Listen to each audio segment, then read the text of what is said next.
अपने पड़ोसी पर भरोसा नहीं कर रहा है। लेकिन भगवान श्री रामचंद्र जी तो वो विश्वास की प्रतिमूर्ति हैं कि इनके भाई तो छोड़ो, इनके परिवार तो छोड़ो, इनके नातेदार रिश्तेदार तो छोड़ो, भगवान श्री रामचंद्र जी के जो दुश्मन हैं वो भी खुद से ज्यादा भरोसा अपने दुश्मन भगवान राम पर किया करते हैं। बहुजी, यदि संसार में विश्वास की प्रतिमूर्ति कोई है तो मर्यादा पुरुषोत्तम भगवान श्री रामचंद्र है। भगवान राम से बड़ा संसार में, भगवान श्री राम से बड़ा ब्रह्मांड में कोई भी विश्वास पात्र नहीं हुआ। पप्पू भैया, भगवान श्री रामचंद्र जी का सबसे बड़ा दुश्मन कौन है बताओ, बोलो ना बड़े बाबू जी। भगवान श्री रामचंद्र जी का जो सबसे बड़ा दुश्मन है उसका नाम है लंकापति रावण। रावण भगवान श्री रामचंद्र जी का सबसे बड़ा शत्रु है, लेकिन वो रावण भी खुद से ज्यादा भरोसा भगवान राम पर किया करता है। मैं आपसे पूछना चाहता हूं, क्या आपका दुश्मन कभी आप पर भरोसा करेगा? बोलो ना, बोलो ना, माताओ बताओ ना, उमरिया वालों, आप अपने दुश्मन पर कभी भरोसा नहीं करोगे, आपका दुश्मन कभी आप पर भरोसा नहीं करेगा। लेकिन भगवान श्री रामचंद्र जी का जो सबसे बड़ा दुश्मन है लंकापति रावण, वो रावण खुद से ज्यादा भरोसा अपने शत्रु भगवान राम पर किया करता है। कथा उस समय की है जब लंका की रणभूमि में राम रावण का युद्ध हो रहा था। मलखन बाबू जी, आज भगवान रामचंद्र जी की सेना से युद्ध करने के लिए रावण का बेटा मेघनाद आया, और मेघनाद का युद्ध रामानुज अर्थात लक्ष्मण से हो रहा था। मेघनाद और लक्ष्मण भैया का युद्ध चल रहा है। पहले तो मेघनाद ने भैया लक्ष्मण पर शक्तिपात कर दिया। भैया लक्ष्मण को शक्ति लगी, मूर्छित होकर के जमीन में गिर पड़े। हनुमान जी महाराज जी हिमालय गए, संजीवनी बूटी लेकर आए, भैया लक्ष्मण को जीवित किया। और जैसे भैया लक्ष्मण खड़े हुए, मेघनाद को युद्ध करने ललकारा, और जैसे मेघनाद अहंकार के वशीभूत होकर के भैया लक्ष्मण से युद्ध करने आया, लक्ष्मण भैया ने एक बाण चढ़ाया और जैसे ही छोड़ा जा करके लगा मेघनाद की छाती पर, और मेघनाद धम्म से जमीन में गिर पड़ा। मेघनाद की भुजा कट गई, और मेघनाद की कटी भुजा सीधी आकाश मार्ग से पहुंची लंका में। जहां पर सुलोचना भगवान का भजन कर रही थी बैठ करके, सुलोचना के बिस्तर में जा करके मेघनाद की भुजा गिरी। सुलोचना कौन है?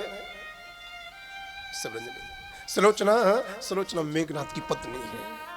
जैसे सुलोचना के महल में बिस्तर में वो मेघनाद का कटा हुआ हाथ गिरा, सुलोचना ने जैसे उस भुजा को देखा, ये भुजा तो मेरे पति की है,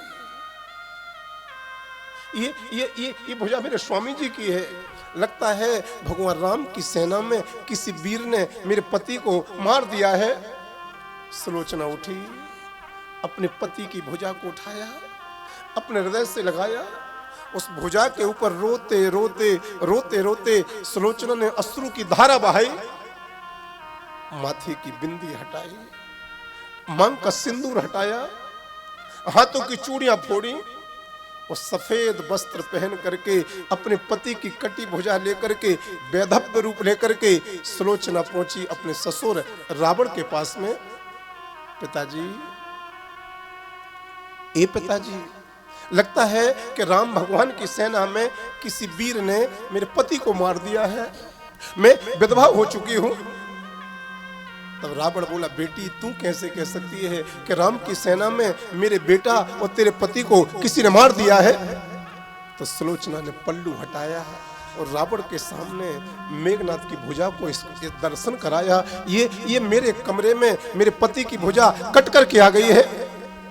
जैसे रावण ने अपने पुत्र मेघनाद की कटी भुजा को देखा, देखते ही रावण मूर्छित हो गया और सिंहासन से जमीन में गिर पड़ा।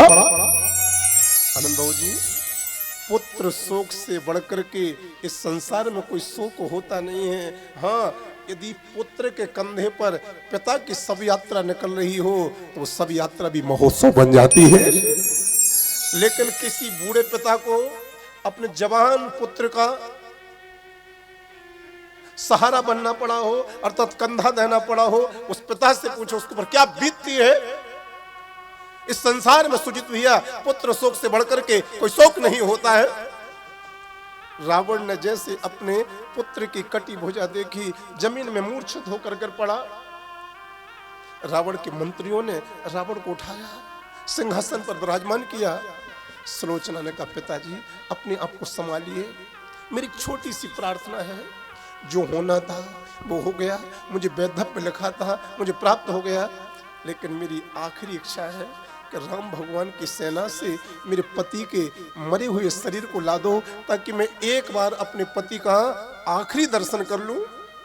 मैं मेरे स्वामी जी के बिना नहीं रह पाऊंगी। यदि मुझे दर्शन कराए बिना उनका अंतिम संस्कार कर दिया, सुलोचना तत्काल मर जाएगी। राम की सेना में से मेरे पति को ला दो और एक बार अंतिम दर्शन करा दो। मैं आपको सच बता रहा हूं, जब सुलोचना ने ऐसा कहा तो रावण सुलोचना से बोला, बेटी पति तेरा मरा है, राम की सेना में तू खुद जा और अपने पति के मरे हुए शरीर को लंका के राजमहल में लेकर के आ। जब रावण ने ऐसा कहा तो रावण के मंत्रियों ने रावण को गालियां दी हैं। अरे पापी रावण, अरे मूर्ख रावण, अरे अज्ञानी रावण, तुझे शर्म नहीं आती? तू राम की सेना में सुलोचना को भेज रहा है। तो रावण बोला, भैया मैं गलती क्या कर रहा हूं, मैं कौन सी गलती कर रहा हूं? तो रावण के मंत्री बोले, रावण तुझे पता नहीं, तूने राम भगवान की पत्नी को चुरा करके लंका में बंदी बना के रखा है। यदि तूने सुलोचना को राम की सेना में भेजा तो कहीं बदला लेने की भावना से राम ने तुम्हारी पुत्र वधू सुलोचना को चुरा लिया तो? तुमने सीता मैया को चुराया है, यदि सुलोचना को राम ने चुरा लिया तो? जब रावण के मंत्री ने ऐसा कहा तो उमरिया वालों, रावण ने 5 बार छाती पर हाथ पटका। रोहित बेटा, हाथ पटक करके रावण बोला, सुनो मंत्रियों, दूसरों की पत्नी चुराने का काम ये रावण कर सकता है, लेकिन दूसरों की पत्नी चुराने का काम वो अयोध्या के राम कदापि नहीं कर सकते, कभी नहीं कर सकते। दोनों हाथ उठा के ताली बजा दो भगवान राम के लिए।